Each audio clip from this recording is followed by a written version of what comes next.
स्वागत। आज आमे भगवद गीतार प्रथम अध्यायर आउ गोटे गुरुत्वपूर्ण श्लोक 1.16 उपरे गभीर भावे आलोचना करिबा। आम पाखरे एई श्लोकर विभिन्न दिग तार व्याख्या आउ तात्पर्य संबंध रे किछि तथ्य अछि।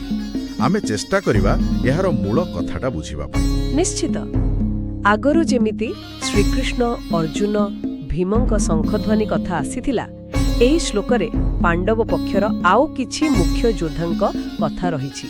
सेमानकर प्रस्तुति आगकु बढ़ुछि। हाँ ठीक।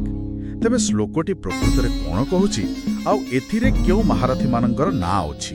श्लोकटी हेला अनंत विजयम राजा कुंती पुत्रो युधिष्ठिरः नकुलः सहदेवश्च सुघोष मणिपुष्पकौ 1.16। एहार माने हेला कुंतींक पुत्र राजा युधिष्ठिर अनंत विजय नामक शंख बजाइले, आउ नकुल ओ सहदेव यथाक्रमे सुघोष ओ मणिपुष्पक नामक शंख बजाइले। वाह, अनंत विजय, सुघोष, मणिपुष्पक ए ना गुड़ाक बड़ सुंदर लागुछि। एमिते अलगा अलगा ना देवारे किछि विशेष कारण अछि कि? हाँ, ए ना गुड़िकर बहुत गभीर और सांकेतिक अर्थ रहिछि। प्रथमे देखंतु अनंत विजय। एहार अर्थ हेला असीम बा चिरंतन विजय। यह युधिष्ठिरंक चरित्र तांक धर्मनिष्ठा सह जड़ित। अच्छा, धर्मराज युधिष्ठिरंक पय एकदम ठीक ना? एकदम। यह सूचाउछि जे धर्मर पथ ही शेषरे असीम विजय आणे। आ श्लोकरे राजा और कुंतीपुत्र कहिबा द्वारा तांकर वैध अधिकार और उच्च वंश मर्यादा उपरे भी जोर दिया जाइछि। यह बड़ा कौतूहलर कथा, कारण युधिष्ठिर तो परे निज धर्म पालन को नहीं बहुत द्वंद्व भीतर को जाइछन्ति। तबे ए नाटा कोन गोटे भविष्यतर संकेत ना तांकर सेतेबेलर आदर्शर प्रतिफलन? बोधहुए एहाकु तांको आदर्शर प्रतिफलन कहिबा बेसी ठीक हबो। तांकर जो अटल विश्वास थिला जे धर्म ही शेषरे जीते, हुए तो सेटा ही एठी देखा जाउछि। आउ नकुलंक शंख सुघोष र अर्थ मधुर ध्वनि, सेही परे सहदेवंक मणिपुष्पक र अर्थ रत्नपुष्पित। एसबु बोधहुए सेमानंक व्यक्तित्वर सूक्ष्म दिग, जेमिति कि कलाकुशलता, सौंदर्य बोध किंबा ज्ञान को सूचाउछि। अच्छा, आउ गोटे कथा मने रखिबा दरकार, सेही समय रे युद्ध रे शंख ध्वनि खाली गोटे संकेत नथिला। हां, सेटा तो ठीक। एहा शत्रु पक्षर मनोबल भांगिबा पई आउ निज सैन्य को उत्साहित करिबा पई भी व्यवहार होउथिला। एक प्रकार मनस्तात्विक अस्त्र आउ शुभारंभर सूचक मध्य। बुझिली।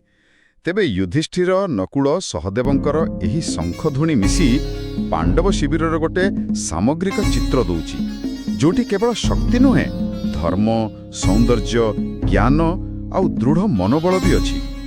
ए सबुरा आउरी गभीर माने कोन होई पारे?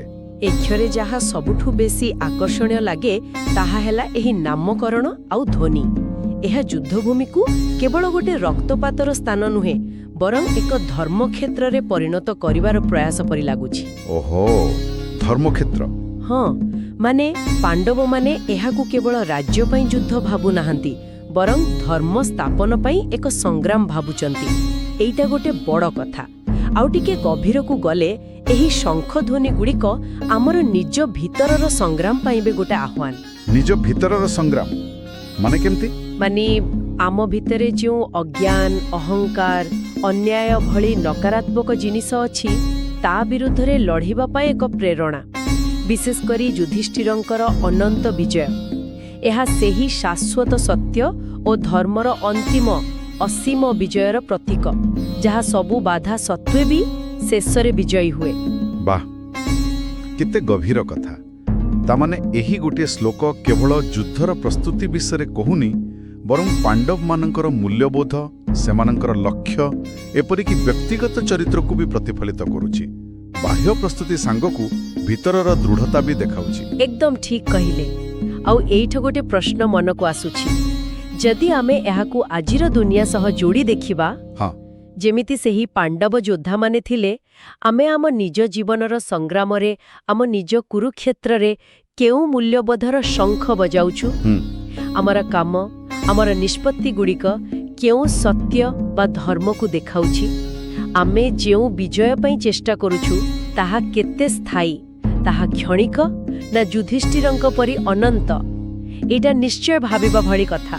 वास्तविक गोटे श्लोक आउ ता भितरे एते गभीर चिंता पाई खोराक। आजिर ए सुंदर विश्लेषण पाई बहुत धन्यवाद।